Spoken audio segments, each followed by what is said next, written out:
Hello, welcome once again to the GTG Warzone video blog. Sorry it's quite late, I was poorly ill last week and I couldn't get around to making one. And this is also combined with the fact that there's not a lot of new releases out at the moment. Everything is happening next week. It's a big week of releases next week, but I'll come on to that shortly. What I'm going to show off this week is some of the new t-shirts that we've had in. We are one of the premier suppliers of Jinx products in the UK, so you can get to see some of our sexy t-shirts. We've also got the new White Dwarf. We've got a few of the Warmachine miniatures. I thought I'd finally show them off. I talk about them each week, but this week I'm actually going to show you a couple of the miniatures. And I'll crack on with that, but do watch to the end of the video blog because I'm going to be letting you know what's going to be happening next week. First off, t-shirts. We got our delivery in. Now, unfortunately, we work on pretty much a pre-order system, so people will order our t-shirts, we'll then get our order in with America. They come in, they go out, we order excess t-shirts, but they tend to sell very quickly, and by the time they arrive, we've actually got none left to sell to the public. However, we've got the new Alliance spray crest. There is a Horde one available as well, but that's sold out completely with Jinx, so we couldn't get any through. So new Alliance spray crest. We've had restocks of Tanks You're Welcome. Dead popular this. Tanks You're Welcome. Okay, quite a few sizes in of that one. We pretty much restocked the Horde. This is our #1 t-shirt. It's the Horde crest version 2, much better than version 1. And it's our best selling t-shirt. We've got quite a few sizes. I think we're possibly not stocking medium at the moment because we sold a few on pre-order.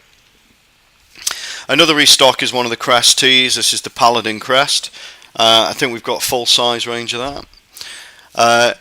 Not a World of Warcraft t-shirt. I really like these. This one you probably see me wear in a video blog if you've seen any of the old ones. Choose your weapon with the array of dice. Very geeky. Also one for the MMO guys. I'm only here because my server is down. I like this one. Dead simple. A lot of fun. There you go, Jinx. This, again, another popular one with FPS guys. This is the Akimbo t-shirt. You'll see there the wartime trench scene. Chap jumping across the trench there. 2 shotguns in hand, a la Akimbo. Good stuff. Another favourite of mine, this is a really big fitting t-shirt. It's very long in the body. This is the Death Knight tee. It's done in a sort of pen and ink style. Really cool, looks great, and there you go, nice big chopper on the back. Great tee, highly recommended, got one myself.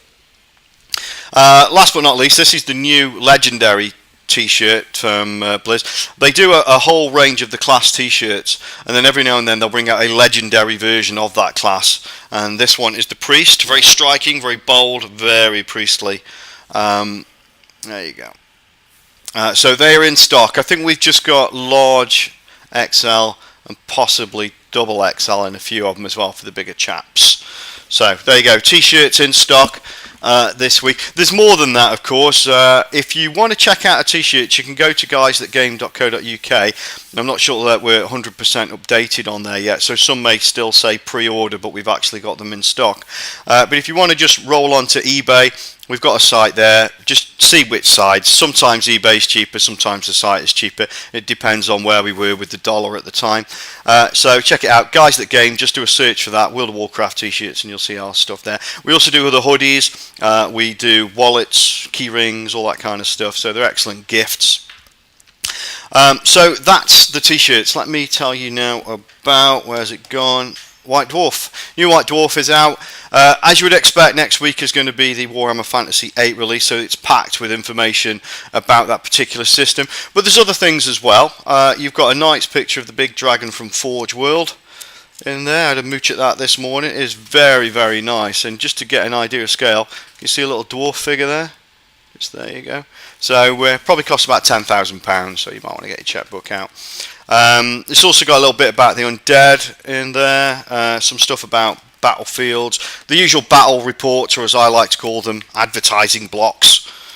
Yeah, so by and large, there you go, White Dwarf, £4.50 from Games Workshop, or £4 from us.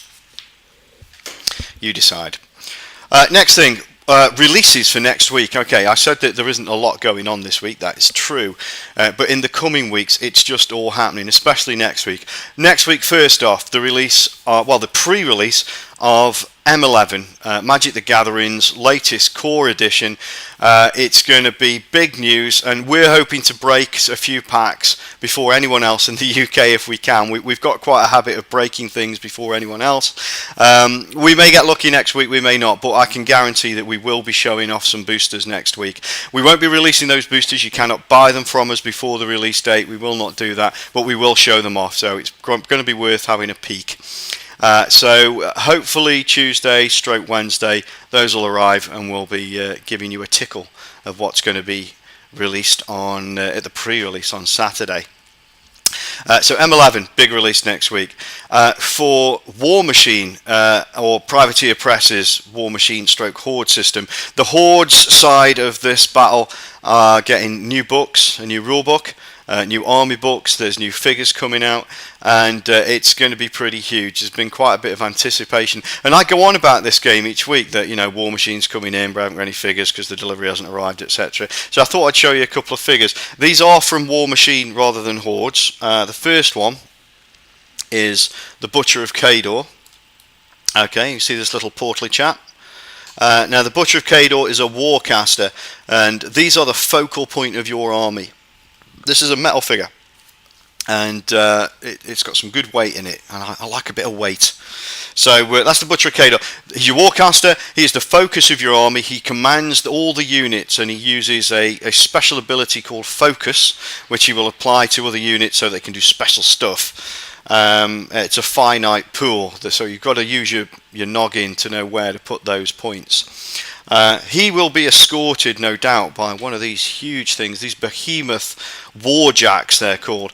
Now, it's the task of these guys, again, this is metal, this is a nice chunky, heavy, beautifully sculpted figure. These warjacks are there to protect the Warcaster and also to annihilate anything that gets in their way. There's loads and loads of units. They're very diverse. The background story is tremendous. It's a very, very good alternative to Warhammer Fantasy and Warhammer 40k, and I think different enough in the way it plays, its style of play, to perhaps go with both. There's nothing wrong with 40k and Fantasy per se, so as far as this goes, it's a good alternative to the game, but I would certainly say that you could play both games if you've got the money quite happily. The figures are absolutely gorgeous though. I just picked up this one from one of my dear friends here, Mr. Platt. I'm painting this one for him. This is an assassin of some sorts, I believe, from the Everblight faction for Hordes, and it's beautiful. It's a metal miniature again that's just absolutely beautifully sculptured. They do plastic as well, and it's on a par with Games Workshop. If you're a Games Workshop player, then you know that their plastic miniatures, whilst not cheap, really are of excellent sculpt quality. Exactly the same with these. They're absolutely bob on. So Warmachine next week here at the Stoke store. You'll be able to play it, you'll be able to see all the new units, and of course you'll be able to paint here. Next thing, of course, again, is Warhammer Fantasy 8. The big book is coming. There's lots of collector's items that are going to be available only for a very short period because they're already selling out. I understand the dice and range finders are gone. So if you were hoping to pick up those from your local, even Games Workshop store, probably not going to happen. If you do see them and you were considering buying them, then buy them, because you won't get the opportunity, I would suggest, after the day of release. It's going to sell out faster than Space Hulk. So we're going to do our video review as promised, probably next week. We've got the software. We think we've got a decent digital camera to do it. What we don't want to do is just, block static images. We want to show you people playing the game, give you reviews from our players so you can get individual interviews, and myself and one of the chaps will sit here and discuss the games as well. It won't be just Fantasy 8. We're going to go through Warmachine, we're going to do Hordes, we're going to do things like Munchkins, we're going to do Twilight Imperium, Game of Thrones, all sorts. We'll hopefully cover a good chunk of the most popular, certainly the top 10 RPGs, board games and tabletop within the next few months, certainly before Christmas. So it's a bit crap this week, not a great load of releases, but I promise you next week subscribe, look for an update. You're going to see Magic the Gathering, Warhammer Fantasy, Warmachine, Hordes, and not only that, what else have we got coming? Duelist Terminal for Yu-Gi-Oh! We've got Hidden Arsenal for Yu-Gi-Oh! We've got the new tins coming for Yu-Gi-Oh! So there's so many things you should watch out for. Just this week, sorry it's so dull. Come back next week, see what we've got, and don't forget, if you want to keep up to date on the releases at the Stoke-on-Trent store, if you want to find out what we're doing, subscribe. Bye for now.